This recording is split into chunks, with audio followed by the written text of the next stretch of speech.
बैठकीमध्ये ठेवला आणि राज्याचे मुख्यमंत्री एकनाथजी शिंदे साहेब, उपमुख्यमंत्री देवेंद्रजी फडणवीस साहेब आणि उपमुख्यमंत्री अजितदादा, मंत्रिमंडळातील सर्व इतर सहकाऱ्यांनी सुद्धा त्यांना मान्यता दिली आणि साधारणपणे 50% वाढ ही आम्ही त्यांच्या मानधनामध्ये करत आहोत। म्हणजे 5,000ची वाढ ही अंगणवाडी सेविका यांच्या मानधनामध्ये करण्याची मान्यता ही आपल्या आजच्या मंत्रिमंडळाच्या बैठकीमध्ये झालेली आहे।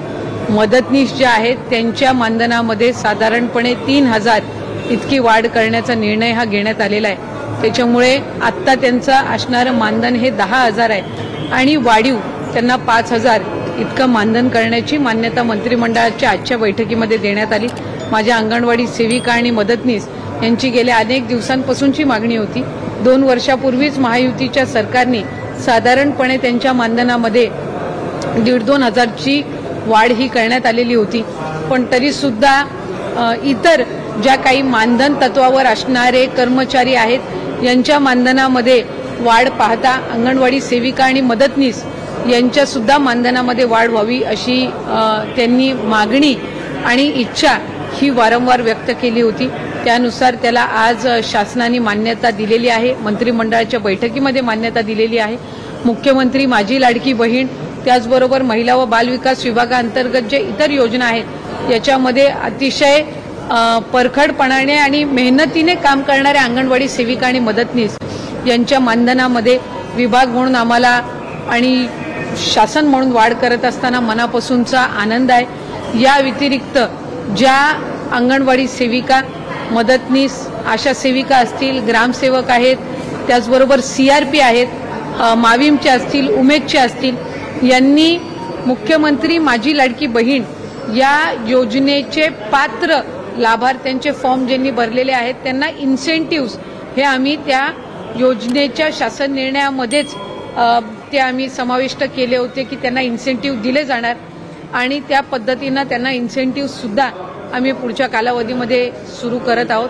त्याच्यामुळे आज मला आपल्या माध्यमातून राज्यातील माझ्या सर्व अंगणवाडी सेविका भगिनी आणि मदतनीस यांना त्या ठिकाणी आवर्जून सांगायचंय की या सरकारने, राज्याचे मुख्यमंत्री एकनाथजी शिंदे साहेब, राज्याचे उपमुख्यमंत्री फडणवीस साहेब आणि राज्याचे उपमुख्यमंत्री अजितदादा या आपल्या राज्याच्या तिन्ही लाडक्या भावांनी आपली जी अग्रेसर मागणी आहे ती या निमित्ताने पूर्ण केलेली आहे। काय तिसरं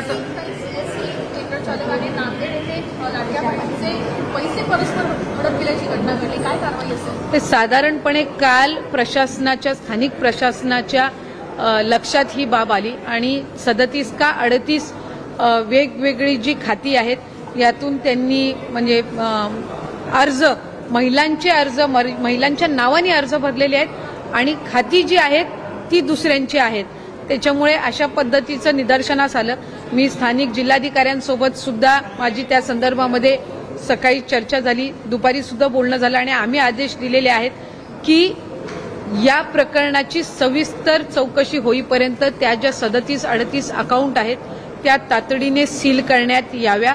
जे संबंधित आहेत त्याच्यावर स्थानिक पोलीस स्थानकामध्ये गुन्हा दाखल करण्यात यावा आणि त्याचबरोबर ते जे आधार कार्ड आहेत, ते अकाउंट्स आहेत आणि जे भरलेले अर्ज आहेत ते व्हेरीफाय करून घ्यावे। कदाचित ज्या महिलांच्या नावाने त्यांनी अर्ज भरलेले आहेत या आधी सुद्धा त्या योजनेच्या लाभार्थी असू शकतात किंवा नसू शकतात, पण त्यांचं नाव आणि त्यांचे सगळे डिटेल्स हे क्रॉस व्हेरीफाय करून त्या संदर्भातली योग्य ती कारवाई ही केली जाईल।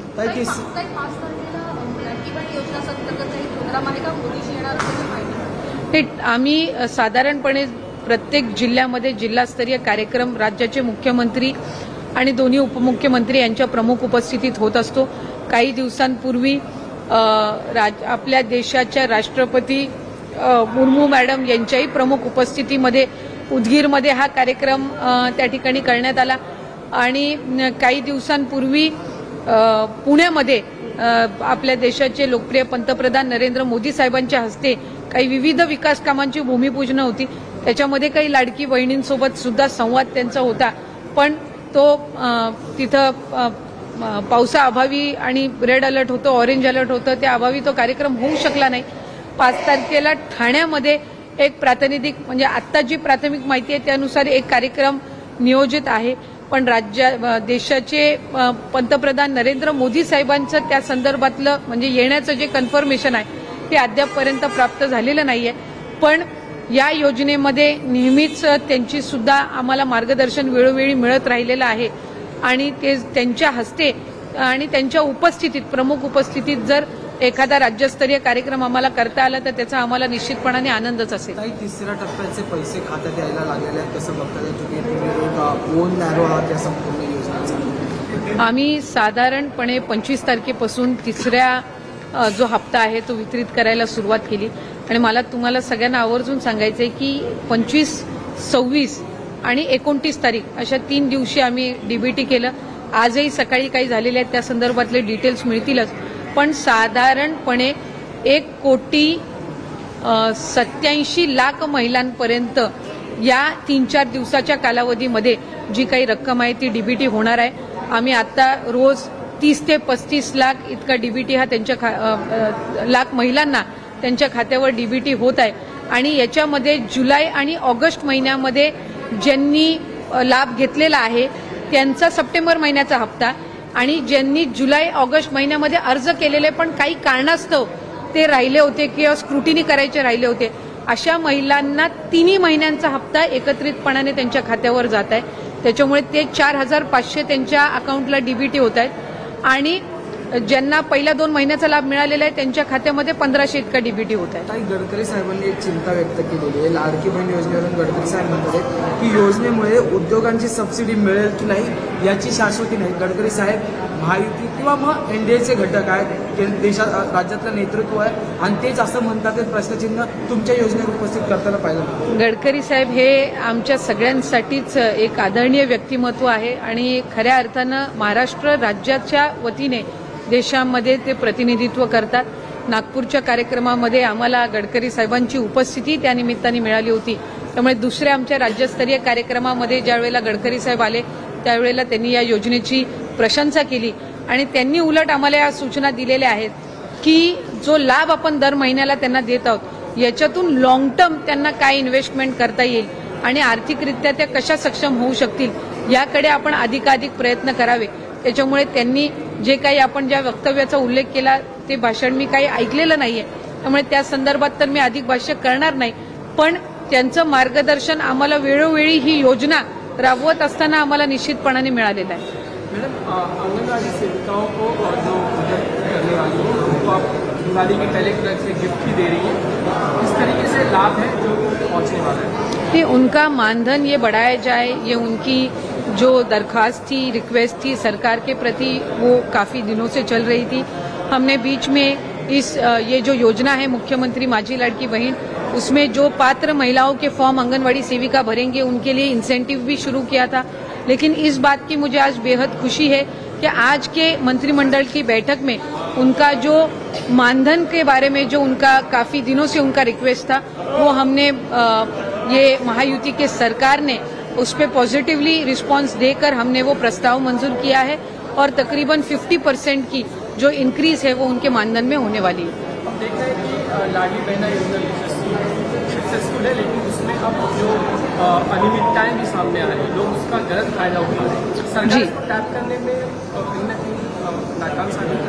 आप अगर देखें तो तकरीबन 2 करोड़ से ज्यादा महिलाओं को इस योजना में लाभ जा रहा है.